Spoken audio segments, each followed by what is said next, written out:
Life is complex. Join us for the simple gifts of wisdom, love, and delight in the written word. John Locke's Second Treatise on Government, an essay concerning the true original extent and end of civil government. Chapter 1 and Chapter 2, Sections 1 through 8. Chapter 1. A summary of the first treatise on government. Section 1. It having been shown in the foregoing discourse, 1. That Adam had not, either by natural right of fatherhood, or by positive donation from God, any such authority over his children, or dominion over the world, as is pretended. 2. That if he had, his heirs yet had no right to it. 3.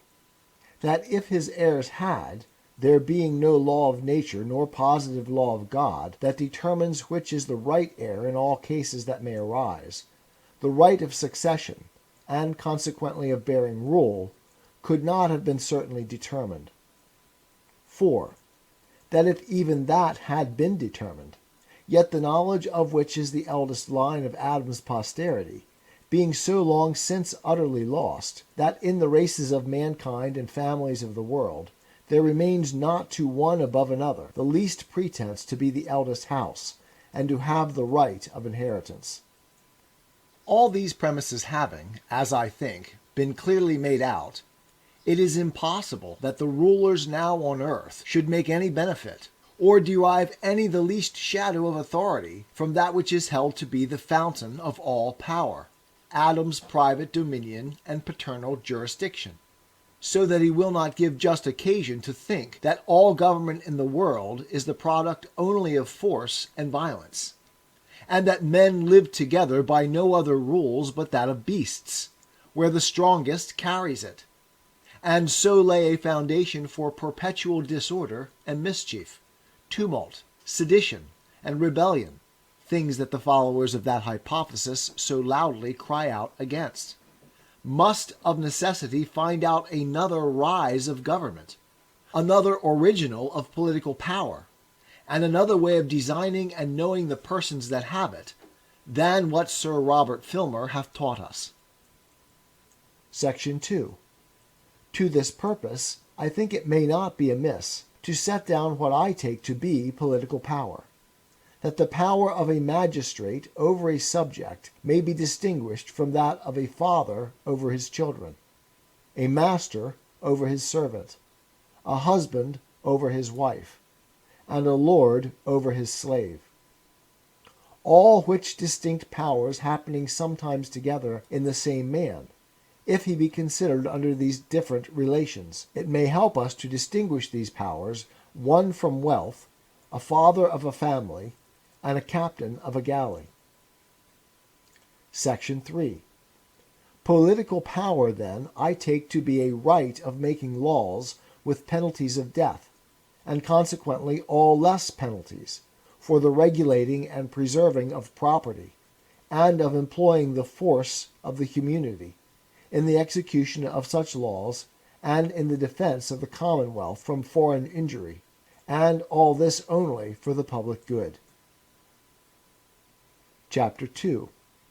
Of the State of Nature. Section 4. To understand political power right, and derive it from its original, we must consider what state all men are naturally in, and that is, a state of perfect freedom to order their actions, and dispose of their possessions and persons as they think fit, within the bounds of the law of nature, without asking leave, or depending upon the will of any other man. A state also of equality, wherein all the power and jurisdiction is reciprocal, no one having more than another, there being nothing more evident than that creatures of the same species and rank, promiscuously born to all the same advantages of nature, and the use of the same faculties, should also be equal one amongst another without subordination or subjection, unless the Lord and Master of them all should, by any manifest declaration of his will, set one above another, and confer on him, by an evident and clear appointment, an undoubted right to dominion and sovereignty. Section 5. The equality of men by nature, the judicious Hooker looks upon as so evident in itself, and beyond all question, that he makes it the foundation of that obligation to mutual love amongst men, on which he builds the duties they owe one another, and from whence he derives the great maxims of justice and charity. His words are, "The like natural inducement hath brought men to know that it is no less their duty to love others than themselves. For seeing those things which are equal must needs all have one measure. If I cannot but wish to receive good, even as much at every man's hands, as any man can wish unto his own soul, how should I look to have any part of my desire herein satisfied, unless myself be careful to satisfy the like desire, which is undoubtedly in other men, being of one and the same nature? To have anything offered them repugnant to this desire must needs in all respects grieve them as much as me, so that if I do harm, I must look to suffer, there being no reason that others should show greater measure of love to me than they have by me showed unto them. My desire therefore to be loved of my equals in nature as much as possible may be, imposeth upon me a natural duty of bearing to themward fully the like affection. From which relation of equality between ourselves and them that are as ourselves, what several rules and canons natural reason hath drawn for direction of life, no man is ignorant." Section 6. But though this be a state of liberty, yet it is not a state of license. Though man in that state have an uncontrollable liberty to dispose of his person or possessions, yet he has not liberty to destroy himself, or so much as any creature in his possession, but where some nobler use than its bare preservation calls for it. The state of nature has a law of nature to govern it, which obliges everyone, and reason, which is that law, teaches all mankind, who will but consult it, that being all equal and independent, no one ought to harm another in his life, health, liberty, or possessions. For men being all the workmanship of one omnipotent and infinitely wise Maker, all the servants of one sovereign Master, sent into the world by his order and about his business, they are his property, whose workmanship they are, made to last during his, not one another's pleasure. And being furnished with like faculties, sharing all in one community of nature, there cannot be supposed any such subordination among us that may authorize us to destroy one another, as if we were made for one another's uses, as the inferior ranks of creatures are for ours. Everyone, as he is bound to preserve himself, and not to quit his station wilfully, so by the like reason, when his own preservation comes not in competition, ought he, as much as he can, to preserve the rest of mankind, and may not, unless it be to do justice on an offender, take away or impair the life, or what tends to the preservation of the life, the liberty, health, limb, or goods of another. Section 7. And that all men may be restrained from invading others' rights, and from doing hurt to one another, and the law of nature be observed, which willeth the peace and preservation of all mankind, the execution of the law of nature is, in that state, put into every man's hands, whereby every one has a right to punish the transgressors of that law to such a degree as may hinder its violation. For the law of nature would, as all other laws that concern men in this world, be in vain, if there were no body that in the state of nature had a power to execute that law, and thereby preserve the innocent and restrain offenders. And if any one in the state of nature may punish another for any evil he has done, every one may do so. For in that state of perfect equality, where naturally there is no superiority or jurisdiction of one over another, what any may do in prosecution of that law, everyone must needs have a right to do. Section 8. And thus, in the state of nature, one man comes by a power over another, but yet no absolute or arbitrary power to use a criminal when he has got him in his hands, according to the passionate heats or boundless extravagancy of his own will, but only to retribute to him, so far as calm reason and conscience dictate, what is proportionate to his transgression, which is so much as may serve for reparation and restraint. For these two are the only reasons why one man may lawfully do harm to another, which is that we call punishment. In transgressing the law of nature, the offender declares himself to live by another rule than that of reason and common equity, which is that measure God has set to the actions of men for their mutual security, and so he becomes dangerous to mankind. The tie, which is to secure them from injury and violence, being slighted and broken by him, which being a trespass against the whole species, and the peace and safety of it, provided for by the law of nature, every man upon this score, by the right he hath to preserve mankind in general, may restrain, or, where it is necessary, destroy things noxious to them, and so may bring such evil on any one who hath transgressed that law, as may make him repent the doing of it, and thereby deter him, and by his example others, from doing the like mischief. And in the case, and upon this ground, every man hath a right to punish the offender, and be executioner of the law of nature. 'Tis the gift to be simple, 'tis the gift to be free, 'tis the gift to come down where we ought to be, and when we find ourselves in the place just right, 'twill be in the valley of love and delight. When true simplicity is gained, to bow and to bend, we will not be ashamed. To turn will be our delight, till by turning, we come round right.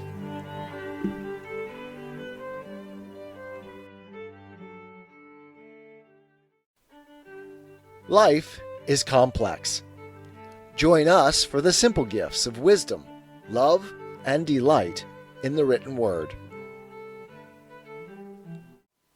John Locke's Second Treatise on Government, an essay concerning the true original extent and end of civil government. Chapter 2, Sections 9 through 15. Section 9. I doubt not but this will seem a very strange doctrine to some men, but before they condemn it, I desire them to resolve me, by what right any prince or state can put to death, or punish an alien for any crime he commits in their country. It is certain their laws, by virtue of any sanction they receive from the promulgated will of the legislative, reach not a stranger. They speak not to him, nor, if they did, is he bound to hearken to them. The legislative authority, by which they are in force over the subjects of that commonwealth, hath no power over him. Those who have the supreme power of making laws in England, France, or Holland are to an Indian, but like the rest of the world, men without authority. And therefore, if by the law of nature every man hath not a power to punish offenses against it, as he soberly judges the case to require, I see not how the magistrates of any community can punish an alien of another country, since, in reference to him, they can have no more power than what every man naturally may have over another. Section 10. Besides the crime which consists in violating the law, and varying from the right rule of reason, whereby a man so far becomes degenerate, and declares himself to quit the principles of human nature, and to be a noxious creature, there is commonly injury done to some person or other, and some other man receives damage by his transgression. He who hath received any damage has, besides the right of punishment common to him with other men, a particular right to seek reparation from him that has done it, and any other person who finds it just may also join with him that is injured, and assist him in recovering from the offender so much as may make satisfaction for the harm he has suffered. Section 11. From these two distinct rights, the one of punishing the crime for restraint, and preventing the like offense, which right of punishing is in every body, the other of taking reparation, which belongs only to the injured party, comes it to pass that the magistrate, who by being magistrate hath the common right of punishing put into his hands, can often, where the public good demands not the execution of the law, remit the punishment of criminal offences by his own authority, but yet cannot remit the satisfaction due to any private man for the damage he has received. That he who has suffered the damage has a right to demand in his own name, and he alone can remit. The damnified person has this power of appropriating to himself the goods or service of the offender, by right of self-preservation, as every man has a power to punish the crime, to prevent its being committed again, by the right he has of preserving all mankind, and doing all reasonable things he can in order to that end. And thus it is that every man, in the state of nature, has a power to kill a murderer, both to deter others from doing the like injury, which no reparation can compensate, by the example of the punishment that attends it from every body, and also to secure men from the attempts of a criminal, who having renounced reason, the common rule and measure God hath given to mankind, hath, by the unjust violence and slaughter he hath committed upon one, declared war against all mankind, and therefore may be destroyed as a lion or a tiger, one of those wild savage beasts, with whom men can have no society nor security. And upon this is grounded that great law of nature: whoso sheddeth man's blood, by man shall his blood be shed. And Cain was so fully convinced that everyone had a right to destroy such a criminal, that after the murder of his brother, he cries out, "Every one that findeth me shall slay me." So plain was it writ in the hearts of all mankind. Section 12. By the same reason may a man in the state of nature punish the lesser breaches of that law. It will perhaps be demanded, with death? I answer, each transgression may be punished to that degree, and with so much severity, as will suffice to make it an ill bargain to the offender, give him cause to repent, and terrify others from doing the like. Every offense that can be committed in the state of nature may in the state of nature be also punished equally, and as far forth as it may, in a commonwealth. For though it would be besides my present purpose to enter here into the particulars of the law of nature, or its measures of punishment, yet it is certain there is such a law, and that too as intelligible and plain to a rational creature, and a studier of that law, as the positive laws of commonwealths. Nay, possibly plainer, as much as reason is easier to be understood than the fancies and intricate contrivances of men, following contrary and hidden interests put into words. For so truly are a great part of the municipal laws of countries, which are only so far right as they are founded on the law of nature, by which they are to be regulated and interpreted. Section 13. To this strange doctrine, namely, that in the state of nature everyone has the executive power of the law of nature, I doubt not, but it will be objected, that it is unreasonable for men to be judges in their own cases, that self-love will make men partial to themselves and their friends, and on the other side, that ill nature, passion, and revenge will carry them too far in punishing others, and hence nothing but confusion and disorder will follow, and that therefore God hath certainly appointed government to restrain the partiality and violence of men. I easily grant that civil government is the proper remedy for the inconveniencies of the state of nature, which must certainly be great, where men may be judges in their own case, since it is easy to be imagined that he who was so unjust as to do his brother an injury will scarce be so just as to condemn himself for it. But I shall desire that those who make this objection to remember that absolute monarchs are but men, and if government is to be the remedy of those evils which necessarily follow from men's being judges in their own cases, and the state of nature is therefore not to be endured, I desire to know what kind of government that is, and how much better it is than the state of nature, where one man, commanding a multitude, has the liberty to be judge in his own case, and may do to all his subjects whatever he pleases, without the least liberty to anyone to question or control those who execute his pleasure. And in whatsoever he doth, whether led by reason, mistake, or passion, must be submitted to. Much better it is in the state of nature, wherein men are not bound to submit to the unjust will of another. And if he that judges amiss in his own or any other case, he is answerable for it to the rest of mankind. Section 14. It is often asked as a mighty objection, where are, or ever were, there any men in such a state of nature? To which it may suffice as an answer at present, that since all princes and rulers of independent governments all through the world are in a state of nature, it is plain the world never was, nor ever will be, without numbers of men in that state. I have named all governors of independent communities, whether they are or are not in league with others. For it is not every compact that puts an end to the state of nature between men, but only this one of agreeing together mutually to enter into one community, and make one body politic. Other promises and compacts men may make one with another, and yet still be in the state of nature.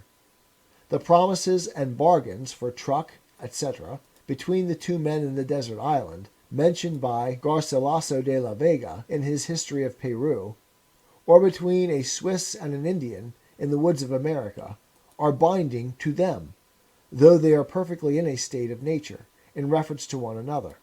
For truth and keeping of faith belongs to men, and not as members of society. Section 15.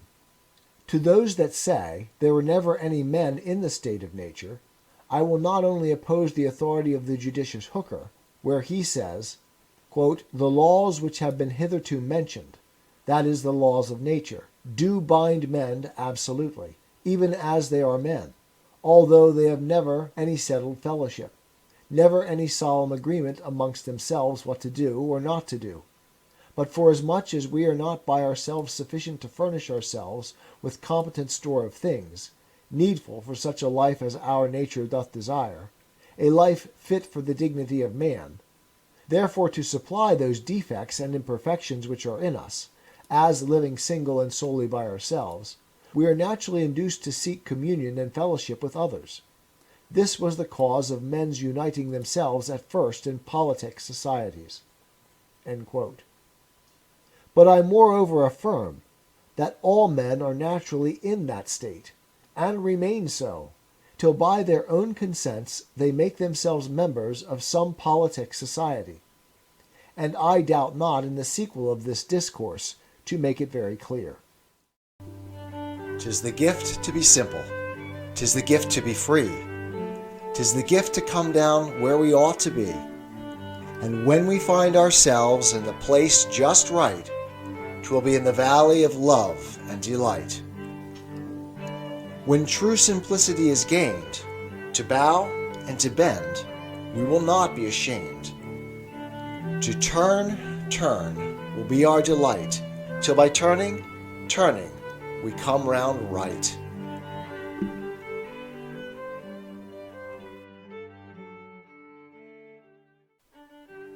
Life is complex. Join us for the simple gifts of wisdom, love, and delight in the written word. John Locke's Second Treatise on Government, Chapters 3 and 4. Chapter 3. Of the State of War. Section 16. The state of war is a state of enmity and destruction, and therefore declaring by word or action, not a passionate and hasty, but a sedate, settled design upon another man's life, puts him in a state of war with him against whom he has declared such an intention, and so has exposed his life to the other's power to be taken away by him, or anyone that joins with him in his defense, and espouses his quarrel. It being reasonable and just, I should have a right to destroy that which threatens me with destruction. For by the fundamental law of nature, man being to be preserved as much as possible, when all cannot be preserved, the safety of the innocent is to be preferred. And one may destroy a man who makes war upon him, or has discovered an enmity to his being, for the same reason that he may kill a wolf or a lion, because such men are not under the ties of the common law of reason, have no other rule but that of force and violence, and so may be treated as beasts of prey, those dangerous and noxious creatures that will be sure to destroy him whenever he falls into their power. Section 17. And hence it is that he who attempts to get another man into his absolute power does thereby put himself into a state of war with him, it being to be understood as a declaration of a design upon his life. For I have reason to conclude that he who would get me into his power without my consent would use me as he pleased when he had got me there, and destroy me too when he had a fancy to it. For nobody can desire to have me in his absolute power, unless it be to compel me by force to that which is against the right of my freedom, that is, make me a slave. To be free from such force is the only security of my preservation, and reason bids me look on him as an enemy to my preservation, who would take away that freedom which is the fence to it, so that he who makes an attempt to enslave me thereby puts himself into a state of war with me. He that, in the state of nature, would take away the freedom that belongs to anyone in that state, must necessarily be supposed to have a design to take away everything else, that freedom being the foundation of all the rest. As he that, in the state of society, would take away the freedom belonging to those of that society or commonwealth, must be supposed to design to take away from them everything else, and so be looked on as in a state of war. Section 18. This makes it lawful for a man to kill a thief, who has not in the least hurt him, nor declared any design upon his life, any farther than, by the use of force, so to get him in his power as to take away his money, or what he pleases from him. Because using force, where he has no right to get me into his power, let his pretense be what it will, I have no reason to suppose that he, who would take away my liberty, would not, when he had me in his power, take away everything else. And therefore it is lawful for me to treat him as one who has put himself into a state of war with me, that is, kill him if I can. For to that hazard does he justly expose himself, whoever introduces a state of war, and is aggressor in it. Section 19. And here we have the plain difference between the state of nature and the state of war, which, however, some men have confounded, are as far distant as a state of peace, goodwill, mutual assistance and preservation, and a state of enmity, malice, violence, and mutual destruction are one from another. Men living together according to reason, without a common superior on earth, with authority to judge between them, is properly the state of nature. But force, or a declared design of force, upon the person of another, where there is no common superior on earth to appeal to for relief, is the state of war. And it is the want of such an appeal gives a man the right of war, even against an aggressor, though he be in society and a fellow subject. Thus a thief, whom I cannot harm, but by appeal to the law, for having stolen all that I am worth, I may kill, when he sets on me to rob me but of my horse or coat, because the law which was made for my preservation, where it cannot interpose to secure my life from present force, which, if lost, is capable of no reparation, permits me my own defense, and the right of war, a liberty to kill the aggressor, because the aggressor allows not time to appeal to our common judge, nor the decision of the law, for remedy in a case where the mischief may be irreparable. Want of a common judge with authority puts all men in a state of nature. Force without right upon a man's person makes a state of war, both where there is and is not a common judge. Section 20. But when the actual force is over, the state of war ceases between those that are in society, and are equally on both sides subjected to the fair determination of the law, because then there lies open the remedy of appeal for the past injury, and to prevent future harm. But where no such appeal is, as in the state of nature, for want of positive laws, and judges with authority to appeal to, the state of war once begun continues, with a right to the innocent party to destroy the other whenever he can, until the aggressor offers peace, and desires reconciliation on such terms as may repair any wrongs he has already done, and secure the innocent for the future. Nay, where an appeal to the law and constituted judges lies open, but the remedy is denied by a manifest perverting of justice, and a barefaced wresting of the laws to protect or indemnify the violence or injuries of some men or party of men, there it is hard to imagine anything but a state of war.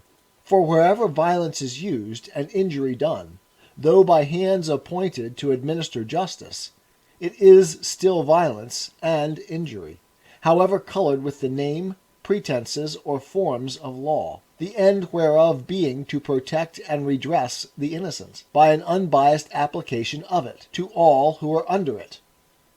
Wherever that is not bona fide done, war is made upon the sufferers, who having no appeal on earth to right them, they are left to the only remedy in such cases, an appeal to heaven. Section 21. To avoid this state of war, wherein there is no appeal but to heaven, and wherein every the least difference is apt to end, where there is no authority to decide between the contenders, is one great reason of men's putting themselves into society, and quitting the state of nature. For where there is an authority, a power on earth, from which relief can be had by appeal, there the continuance of the state of war is excluded, and the controversy is decided by that power. Had there been any such court, any superior jurisdiction on earth, to determine the right between Jephthah and the Ammonites, they had never come to a state of war. But we see he was forced to appeal to heaven. The Lord the judge, says he, be judge this day between the children of Israel and the children of Ammon. Judges 11:27. And then prosecuting and relying on his appeal, he leads out his army to battle. And therefore in such controversies, where the question is put, who shall be judge? It cannot be meant, who shall decide the controversy? Everyone knows what Jephthah here tells us, that the Lord the judge shall judge. Where there is no judge on earth, the appeal lies to God in heaven. That question then cannot mean, who shall judge, whether another hath put himself in a state of war with me, and whether I may, as Jephthah did, appeal to heaven in it. Of that I myself can only be judge in my own conscience, as I will answer it at the great day, to the supreme judge of all men. Chapter 4 of Slavery. Section 22. The natural liberty of man is to be free from any superior power on earth, and not to be under the will or legislative authority of man, but to have only the law of nature for his rule. The liberty of man in society is to be under no other legislative power but that established by consent in the commonwealth, nor under the dominion of any will or restraint of any law, but what that legislative shall enact, according to the trust put in it. Freedom, then, is not what Sir Robert Filmer tells us. Observations A, 55. A liberty for everyone to do what he lists, to live as he pleases, and not to be tied by any laws. But freedom of men under government is, to have a standing rule to live by, common to every one of that society, and made by the legislative power erected in it. A liberty to follow my own will in all things, where the rule prescribes not, and not to be subject to the inconstant, uncertain, unknown, arbitrary will of another man, as freedom of nature is, to be under no other restraint but the law of nature. Section 23. This freedom from absolute, arbitrary power is so necessary to and closely joined with a man's preservation that he cannot part with it, but by what forfeits his preservation and life together. For a man, not having the power of his own life, cannot, by compact or his own consent, enslave himself to anyone, nor put himself under the absolute arbitrary power of another to take away his life when he pleases. Nobody can give more power than he has himself, and he cannot take away his own life, cannot give another power over it. Indeed, having by his fault forfeited his own life by some act that deserves death, he to whom he has forfeited it may, when he has him in his power, delay to take it, and make use of him to his own service, and he does him no injury by it. For, whenever he finds the hardship of his slavery outweigh the value of his life, it is in his power, by resisting the will of his master, to draw on himself the death he desires. Section 24. This is the perfect condition of slavery, which is nothing else but the state of war continued between a lawful conqueror and a captive. For if once compact enter between them, and make an agreement for a limited power on the one side and obedience on the other, the state of war and slavery ceases, as long as the compact endures. For, as has been said, no man can, by agreement, pass over to another that which he hath not in himself, a power over his own life. I confess, we find among the Jews as well as other nations that men did sell themselves, but it is plain this was only to drudgery, not to slavery. For it is evident the person sold was not under an absolute, arbitrary, despotical power, for the master could not have power to kill him at any time, whom, at a certain time, he was obliged to let go free out of his service. And the master of such a servant was so far from having an arbitrary power over his life that he could not, at pleasure, so much as maim him. But the loss of an eye or tooth set him free. Exodus 21. 'Tis the gift to be simple. 'Tis the gift to be free. 'Tis the gift to come down where we ought to be. And when we find ourselves in the place just right, 'twill be in the valley of love and delight. When true simplicity is gained, to bow and to bend, we will not be ashamed. To turn will be our delight, till by turning, we come round right.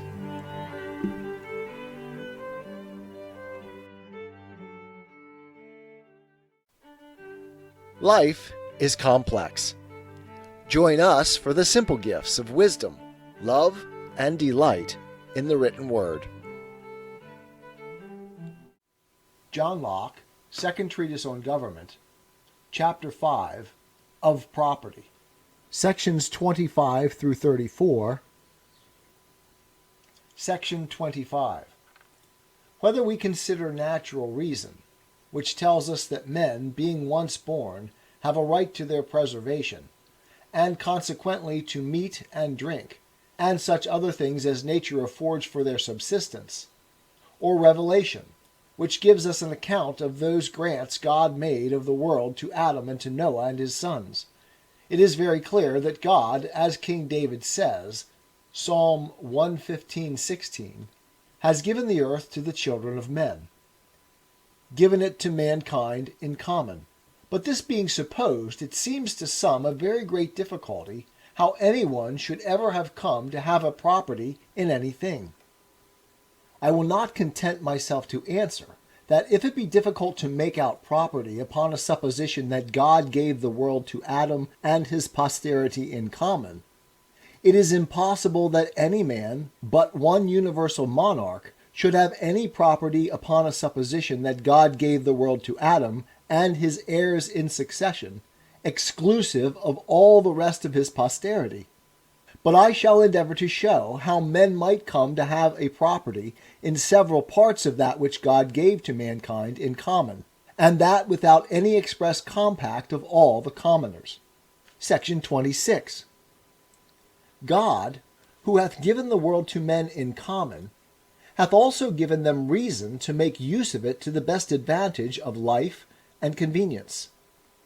The earth, and all that is therein, is given to men for the support and comfort of their being.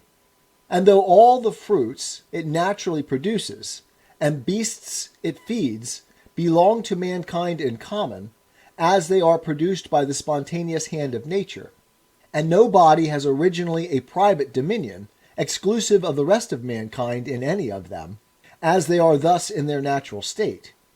Yet, being given for the use of men, there must of necessity be a means to appropriate them some way or other, before they can be of any use, or at all beneficial to any particular man.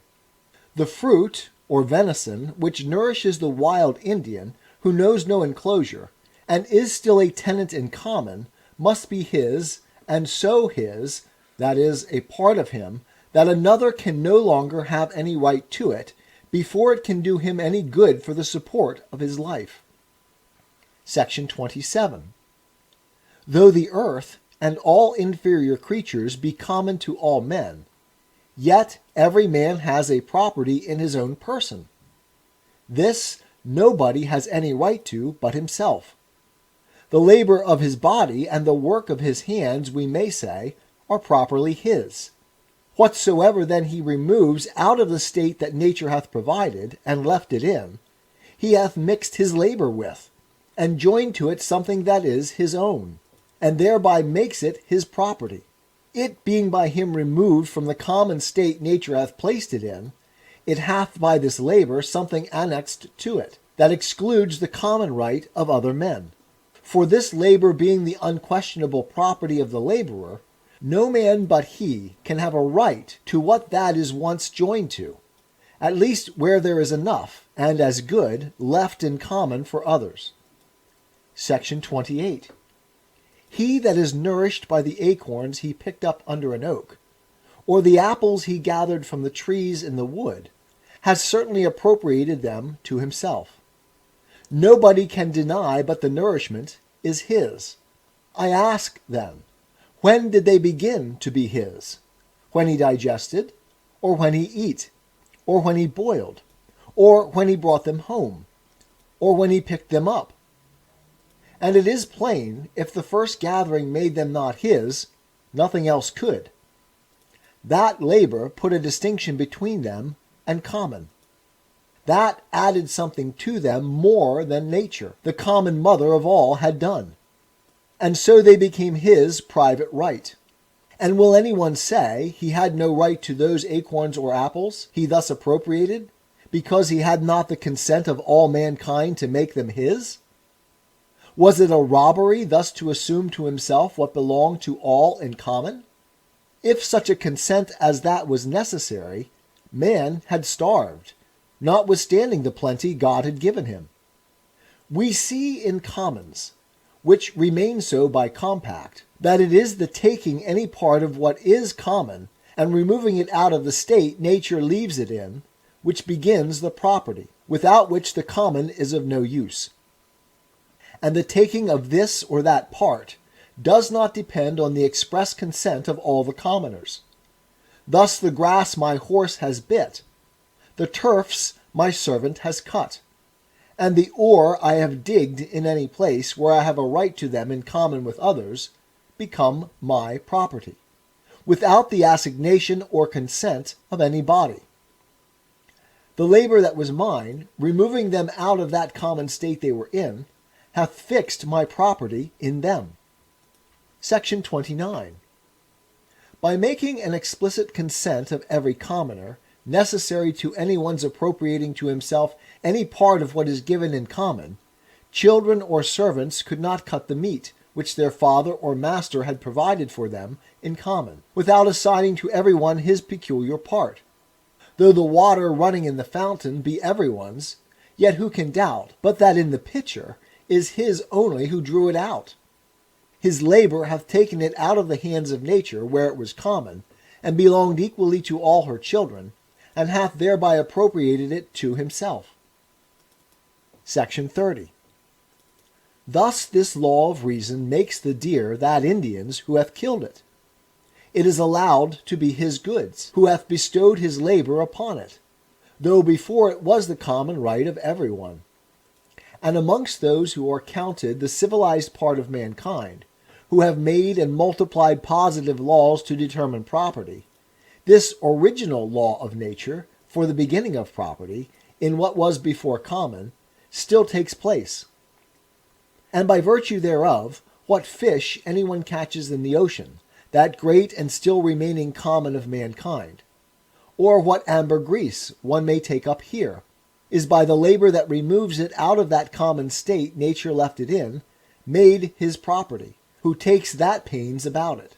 And even amongst us, the hare that anyone is hunting is thought his who pursues her during the chase. For being a beast that is still looked upon as common, and no man's private possession, whoever has employed so much labor about any of that kind as to find and pursue her, has thereby removed her from the state of nature wherein she was common, and hath begun a property. Section 31. It will perhaps be objected to this, that if gathering the acorns or other fruits of the earth, etc., makes a right to them, then any one may engross as much as he will. To which I answer, not so. The same law of nature that does by this means give us property, does also bound that property too. God has given us all things richly. 1 Timothy 6:12 is the voice of reason confirmed by inspiration. But how far has he given it us? To enjoy. As much as anyone can make use of to any advantage of life before it spoils, so much he may by his labor fix a property in. Whatever is beyond this is more than his share, and belongs to others. Nothing was made by God for man to spoil or destroy. And thus, considering the plenty of natural provisions there was a long time in the world, and the few spenders, and to how small a part of that provision the industry of one man could extend itself, and engross it to the prejudice of others, especially keeping within the bounds set by reason of what might serve for his use, there could be then little room for quarrels or contentions about property so established. Section 32. Section 32. But the chief matter of property being now not the fruits of the earth and the beasts that subsist on it, but the earth itself, as that which takes in and carries with it all the rest, I think it is plain that property in that too is acquired as the former. As much land as a man tills, plants, improves, cultivates, and can use the product of, so much is his property. He by his labor does, as it were, enclose it from the common. Nor will it invalidate his right to say everybody else has an equal title to it, and therefore he cannot appropriate, he cannot enclose, without the consent of all his fellow commoners, all mankind. God, when he gave the world in common to all mankind, commanded man also to labor, and the penury of his condition required it of him. God and his reason commanded him to subdue the earth, that is, improve it for the benefit of life, and therein lay out something upon it that was his own, his labor. He that in obedience to this command of God subdued, tilled, and sowed any part of it, thereby annexed to it something that was his property, which another had no title to, nor could without injury take from him. Section 33. Nor was this appropriation of any parcel of land by improving it any prejudice to any other man, since there was still enough, and as good left, and more than the yet unprovided could use. So that, in effect, there was nevertheless left for others because of his enclosure for himself. For he that leaves as much as another can make use of, does as good as take nothing at all. Nobody could think himself injured by the drinking of another man, though he took a good draught, who had a whole river of the same water left him to quench his thirst. And the case of land and water, where there is enough of both, is perfectly the same. Section 34. God gave the world to men in common. But since he gave it them for their benefit, and the greatest conveniences of life they were capable to draw from it, it cannot be supposed he meant it should always remain common and uncultivated. He gave it to the use of the industrious and rational, and labor was to be his title to it, not to the fancy or covetousness of the quarrelsome and contentious. He that had as good left for his improvement as was already taken up, needed not complain, ought not to meddle with what was already improved by another's labor. If he did, it is plain he desired the benefit of another's pains, which he had no right to, and not the ground which God had given him in common with others to labor on, and whereof there was as good left as that already possessed, and more than he knew what to do with, or his industry could reach to. 'Tis the gift to be simple. 'Tis the gift to be free. 'Tis the gift to come down where we ought to be.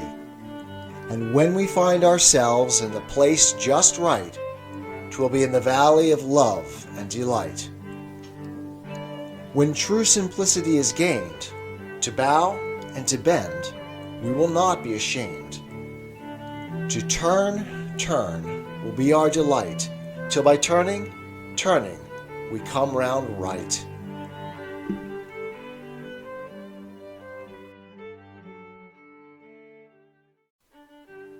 Life is complex. Join us for the simple gifts of wisdom, love, and delight in the written word. John Locke, Second Treatise on Government, Chapter 5, of Property, Sections 35 through 40. Section 35. It is true, in land that is common in England or any other country, where there is plenty of people under government, who have money and commerce, no one can enclose or appropriate any part without the consent of all his fellow commoners, because this is left common by compact, that is, by the law of the land, which is not to be violated.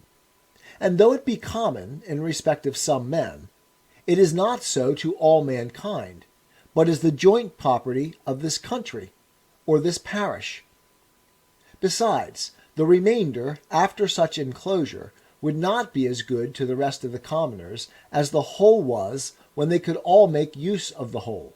Whereas in the beginning and first peopling of the great common of the world, it was quite otherwise. The law man was under was rather for appropriating. God commanded, and his wants forced him to labor.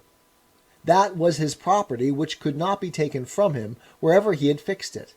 And hence subduing or cultivating the earth, and having dominion, we see are joined together. The one gave title to the other. So that God, by commanding to subdue, gave authority so far to appropriate, and the condition of human life, which requires labor and materials to work on, necessarily introduces private possessions. Section 36. The measure of property nature has well set by the extent of men's labor and the conveniences of life. No man's labor could subdue or appropriate all, nor could his enjoyment consume more than a small part, so that it was impossible for any man, this way, to entrench upon the right of another, or acquire to himself a property to the prejudice of his neighbor, who would still have room for as good and as large a possession, after the other had taken out his, as before it was appropriated.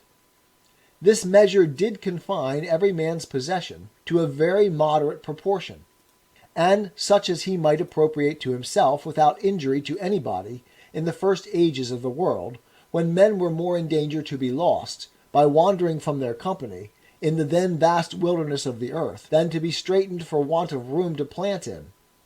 And the same measure may be allowed still without prejudice to anybody, as full as the world seems. For supposing a man, or family, in the state they were at first peopling of the world by the children of Adam or Noah, let him plant in some inland, vacant places of America, we shall find that the possessions he could make himself, upon the measures we have given, would not be very large, nor, even to this day, prejudice the rest of mankind, or give them reason to complain, or think themselves injured by this man's encroachment, though the race of men have now spread themselves to all the corners of the world, and do infinitely exceed the small number was at the beginning. Nay, the extent of ground is of so little value, without labor, that I have heard it affirmed that in Spain itself a man may be permitted to plough, sow, and reap without being disturbed, upon land he has no other title to, but only his making use of it. But on the contrary, the inhabitants think themselves beholden to him who, by his industry on neglected and consequently waste land, has increased the stock of corn, which they wanted. But be this as it will, which I lay no stress on, this I dare boldly affirm, that the same rule of property, namely, that every man should have as much as he could make use of, would hold still in the world without straitening anybody, since there is land enough in the world to suffice double the inhabitants, had not the invention of money, and the tacit agreement of men to put a value on it, introduced by consent larger possessions, and a right to them, which, how it has done, I shall by and by show more at large. Section 37. This is certain, that in the beginning, before the desire of having more than man needed had altered the intrinsic value of things, which depends only on their usefulness to the life of man, or had agreed that a little piece of yellow metal, which would keep without wasting or decay, should be worth a great piece of flesh, or a whole heap of corn, though men had a right to appropriate by their labor, each one of himself, as much of the things of nature as he could use, yet this could not be much, nor to the prejudice of others, where the same plenty was still left to those who would use the same industry. To which let me add, that he who appropriates land to himself by his labor does not lessen, but increase the common stock of mankind. For the provisions serving to the support of human life, produced by 1 acre of enclosed and cultivated land, are, to speak much within compass, 10 times more than those which are yielded by an acre of land of an equal richness lying waste in common. And therefore he that encloses land, and has a greater plenty of the conveniences of life from 10 acres than he could have from 100 left to nature, may truly be said to give 90 acres to mankind. For his labor now supplies him with provisions out of 10 acres, which were but the product of 100 lying in common. I have here rated the improved land very low, in making its product but as 10 to 1, when it is much nearer 100 to 1. For I ask, whether in the wild woods and uncultivated waste of America, left to nature without any improvement, tillage or husbandry, 1,000 acres yield the needy and wretched inhabitants as many conveniences of life as 10 acres of equally fertile land do in Devonshire, where they are well cultivated. Before the appropriation of land, he who gathered as much of the wild fruit, killed, caught, or tamed as many of the beasts as he could, he that so employed his pains about any of the spontaneous products of nature, as any way to alter them from the state which nature put them in, by placing any of his labor on them, did thereby acquire a propriety in them. But if they perished in his possession without their due use, if the fruits rotted or the venison putrefied before he could spend it, he offended against the common law of nature, and was liable to be punished. He invaded his neighbor's share, for he had no right, farther than his use called for any of them, and they might serve to afford him conveniences of life. Section 38. The same measures governed the possession of land, too. Whatsoever he tilled and reaped, laid up and made use of before it spoiled, that was his peculiar right. Whatsoever he enclosed and could feed and make use of, the cattle and product was also his. But if either the grass of his enclosure rotted on the ground, or the fruit of his planting perished without gathering and laying up, this part of the earth, notwithstanding his enclosure, was still to be looked on as waste, and might be the possession of any other. Thus, at the beginning, Cain might take as much ground as he could till, and make it his own land, and yet leave enough to Abel's sheep to feed on. A few acres would serve for both their possessions. But as families increased, and industry enlarged their stocks, their possessions enlarged with the need of them. But yet it was commonly without any fixed property in the ground they made use of, till they incorporated, settled themselves together, and built cities. And then, by consent, they came in time to set out the bounds of their distinct territories, and agree on limits between them and their neighbors, and by laws within themselves settled the properties of those of the same society. For we see that in that part of the world which was first inhabited, and therefore like to be best peopled, even as low down as Abraham's time, they wandered with their flocks and their herds, which was their substance, freely up and down. And this Abraham did in a country where he was a stranger. Whence it is plain that at least a great part of the land lay in common, that the inhabitants valued it not, nor claimed property in any more than they made use of. But when there was not room enough in the same place for their herds to feed together, they by consent, as Abraham and Lot did, Genesis 13:5, separated and enlarged their pasture, where it best liked them. And for the same reason Esau went from his father and his brother, and planted in Mount Seir, Genesis 36:6. Section 39.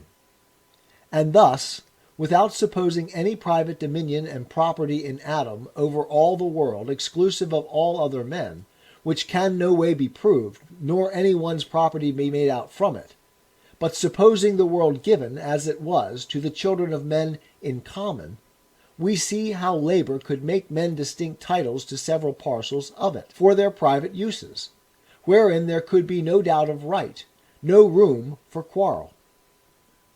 Section 40.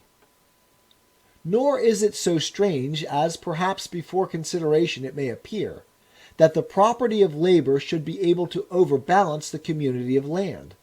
For it is labor indeed that puts the difference of value on everything.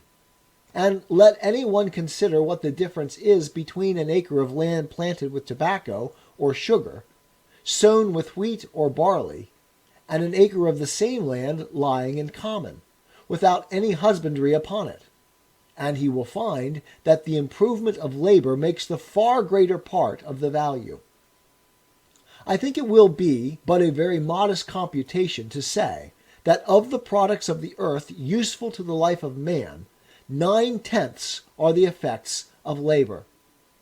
Nay, if we will rightly estimate things as they come to our use, and cast up the several expenses about them, what in them is purely owing to nature and what to labor, we shall find that in most of them 99/100ths are wholly to be put on the account of labor.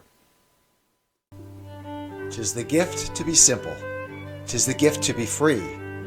'Tis the gift to come down where we ought to be. And when we find ourselves in the place just right, 'twill be in the valley of love and delight. When true simplicity is gained, to bow and to bend, we will not be ashamed. To turn will be our delight, till by turning, we come round right.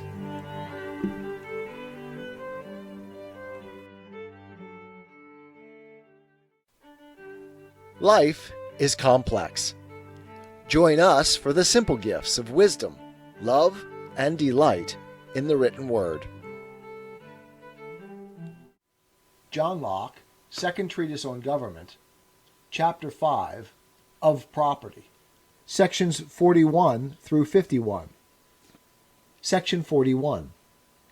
There cannot be a clearer demonstration of anything than several nations of the Americans are of this, who are rich in land and poor in all the comforts of life, whom nature having furnished as liberally as any other people with the materials of plenty, that is, a fruitful soil, apt to produce in abundance what might serve for food, raiment, and delight, yet for want of improving it by labor, have not 1/100th part of the conveniences we enjoy.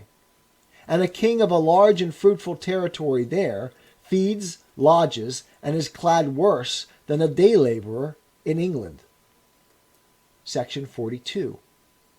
To make this a little clearer, let us but trace some of the ordinary provisions of life through their several progresses, before they come to our use, and see how much they receive of their value from human industry. Bread, wine, and cloth are things of daily use, and great plenty. Yet notwithstanding, acorns, water, and leaves, or skins, must be our bread, drink, and clothing, did not labor furnish us with these more useful commodities. For whatever bread is more worth than acorns, wine than water, and cloth or silk than leaves, skins, or moss, that is wholly owing to labor and industry, the one of these being the food and raiment which unassisted nature furnishes us with, the other provisions which our industry and pains prepare for us. Which how much they exceed the other in value, when any one hath computed, he will then see how much labor makes the far greater part of the value of things we enjoy in this world. And the ground which produces the materials is scarce to be reckoned in, as any, or at most, but a very small part of it, so little that even amongst us, land that is left wholly to nature, that hath no improvement or pasturage, tillage or planting, is called, as indeed it is, waste. And we shall find the benefit of it amount to little more than nothing. This shows how much numbers of men are to be preferred to largeness of dominions, and that the increase of lands and the right employing of them is the great art of government, and that prince, who shall be so wise and godlike, as by established laws of liberty to secure protection and encouragement to the honest industry of mankind, against the oppression of power and narrowness of party, will quickly be too hard for his neighbors. But this by the by. To return to the argument in hand. Section 43. An acre of land that bears here 20 bushels of wheat, and another in America which, with the same husbandry, would do the like, are without doubt of the same natural intrinsic value.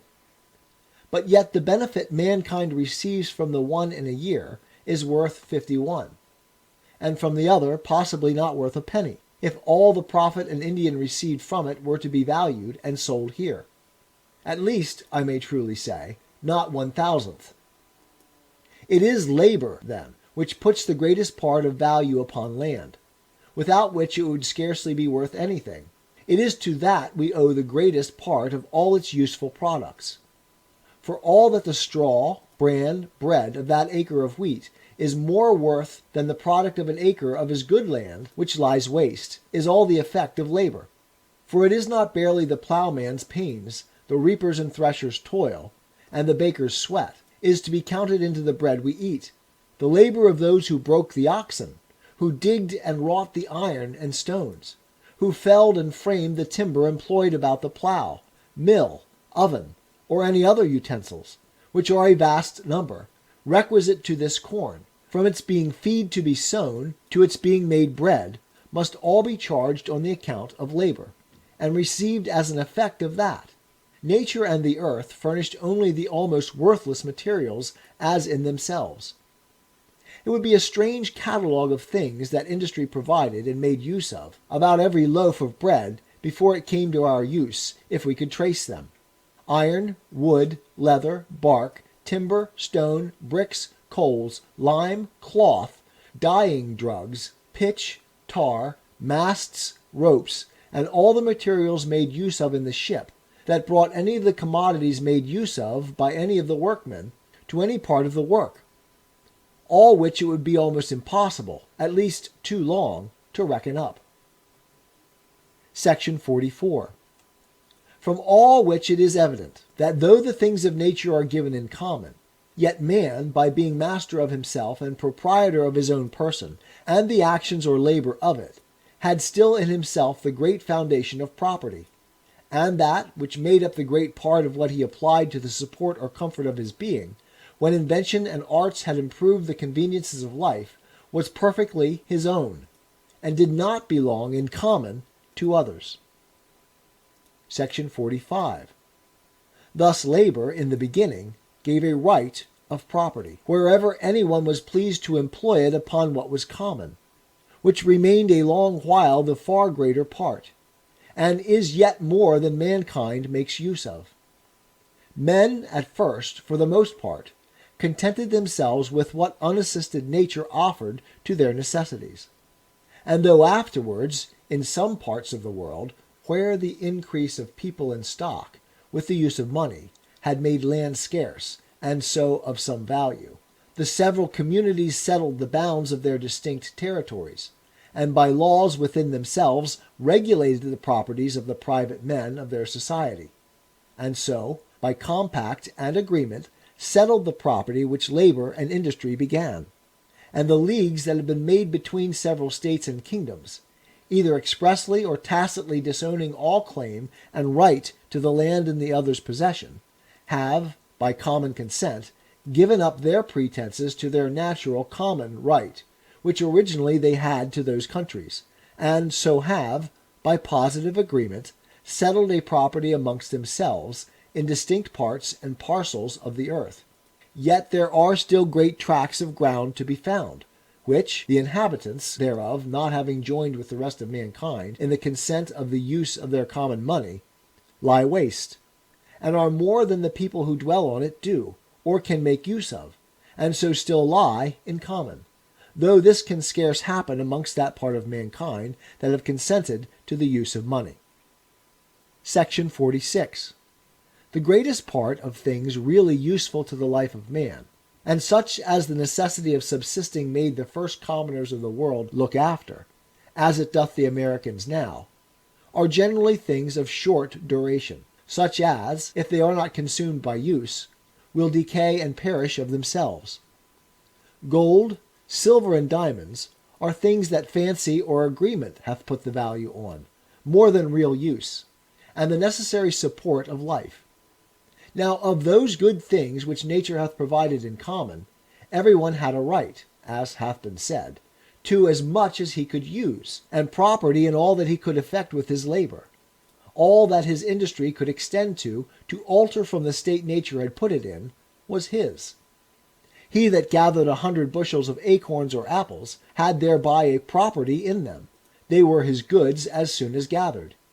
He was only to look that he used them before they spoiled, else he took more than his share and robbed others. And indeed it was a foolish thing, as well as dishonest, to hoard up more than he could make use of. If he gave away a part to anybody else, so that it perished not uselessly in his possession, these he also made use of. And if he also bartered away plums that would have rotted in a week, for nuts that would last good for his eating a whole year, he did no injury. He wasted not the common stock, destroyed no part of the portion of goods that belonged to others, so long as nothing perished uselessly in his hands. Again, if he would give his nuts for a piece of metal, pleased with its color, or exchange his sheep for shells, or wool for a sparkling pebble or a diamond, and keep those by him all his life, he invaded not the right of others. He might heap up as much of these durable things as he pleased, the exceeding of the bounds of his just property not lying in the largeness of his possession, but the perishing of anything uselessly in it. Section 47. And thus came in the use of money, some lasting thing that men might keep without spoiling, and that by mutual consent men would take in exchange for the truly useful, but perishable supports of life. Section 48.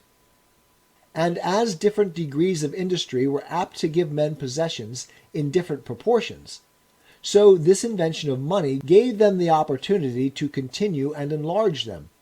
For supposing an island, separate from all possible commerce with the rest of the world, wherein there were but 100 families, but there were sheep, horses, and cows, with other useful animals, wholesome fruits, and land enough for corn for 100,000 times as many, but nothing in the island, either because of its commonness or perishableness, fit to supply the place of money.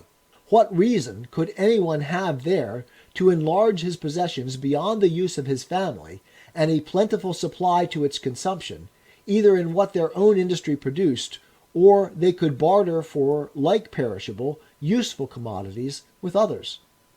Where there is not some thing, both lasting and scarce, and so valuable to be hoarded up, there men will not be apt to enlarge their possessions of land, were it never so rich, never so free for them to take.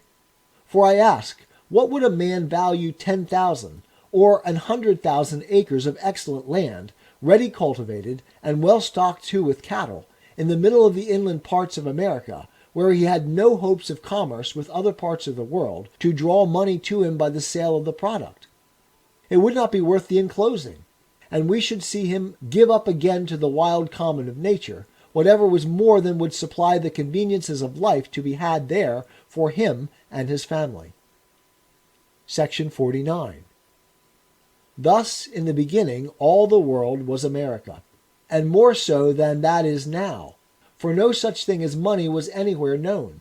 Find out something that hath the use and value of money amongst his neighbors. You shall see the same man will begin presently to enlarge his possessions. Section 50. But since gold and silver, being little useful to the life of man in proportion to food, raiment, and carriage, has its value only from the consent of men, whereof labor yet makes in great part the measure, it is plain that men have agreed to a disproportionate and unequal possession of the earth, they having, by a tacit and voluntary consent, found out a way how a man may fairly possess more land than he himself can use the product of, by receiving in exchange for the overplus gold and silver, which may be hoarded up without injury to anyone, these metals not spoiling or decaying in the hands of the possessor. This partage of things in an inequality of private possessions, men have made practicable out of the bounds of society, and without compact, only by putting a value on gold and silver, and tacitly agreeing in the use of money. For in governments the laws regulate the right of property, and the possession of land is determined by positive constitutions. Section 51. And thus, I think, it is very easy to conceive without any difficulty how labor could at first begin a title of property in the common things of nature, and how the spending it upon our uses bounded it, so that there could then be no reason of quarreling about title, nor any doubt about the largeness of possession it gave. Right and conveniency went together. For as a man had a right to all he could employ his labor upon, so he had no temptation to labor for more than he could make use of. This left no room for controversy about the title, nor for encroachment on the right of others. What portion a man carved to himself was easily seen, and it was useless, as well as dishonest, to carve himself too much, or take more than he needed. 'Tis the gift to be simple. 'Tis the gift to be free. 'Tis the gift to come down where we ought to be. And when we find ourselves in the place just right, 'twill be in the valley of love and delight. When true simplicity is gained, to bow and to bend, we will not be ashamed. To turn will be our delight, till by turning, we come round right.